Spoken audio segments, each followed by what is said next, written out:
Au plus proche, seulement 34 km séparent la côte française du Royaume-Uni. Et chaque année, des dizaines de personnes trouvent la mort en tentant la traversée de la Manche en bateau. Depuis le début de l'année, elles sont au moins 37 à y avoir perdu la vie et ce nombre ne cesse d'augmenter. Pourquoi? Historiquement, c'est par le tunnel sous la Manche que les exilés tentaient leur chance en montant dans les camions. Le renforcement des contrôles a freiné cette pratique sans pour autant dissuader à rejoindre le Royaume-Uni.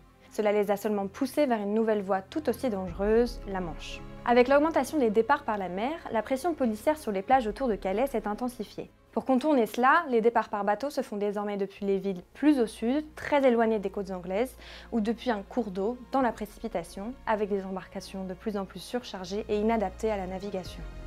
Dans le but d'arrêter les arrivées par la mer, en 2023, le Royaume-Uni a accordé 541 millions d'euros à la France. Une partie de ces fonds a été utilisée pour des drones, hélicoptères, avions de surveillance, murs, barbelés, patrouilles, gaz lacrymogènes, capteurs de CO2, caméras thermiques. Pourtant, tous ces moyens de dissuasion ne freinent pas les départs. Entre janvier et août 2024, près de 20 000 personnes ont réussi à rallier les côtes anglaises, comme l'année précédente sur la même période. Alors pourquoi, malgré tous les risques, les exilés tentent-ils à tout prix de rejoindre le Royaume-Uni? Généralement, ils pensent pouvoir s'y intégrer plus facilement. Ils maîtrisent l'anglais, il y a une diaspora de leur pays d'origine, ils ont de la famille sur place, ou ils espèrent une meilleure reconnaissance de leur diplôme. D'autres souhaitent poursuivre leur route jusqu'au Royaume-Uni car ils ont été refoulés par de nombreux pays européens, victimes des politiques de non-accueil. Ou alors, ils n'ont souvent pas pu déposer de demande d'asile à cause du règlement Dublin, qui les contraint à le faire dans leur pays d'entrée dans l'Union européenne et non dans celui qu'ils souhaitent rejoindre. La lutte contre les passeurs ne peut pas être la seule réponse face à ces drames. Il est urgent d'ouvrir des voies de migration sûres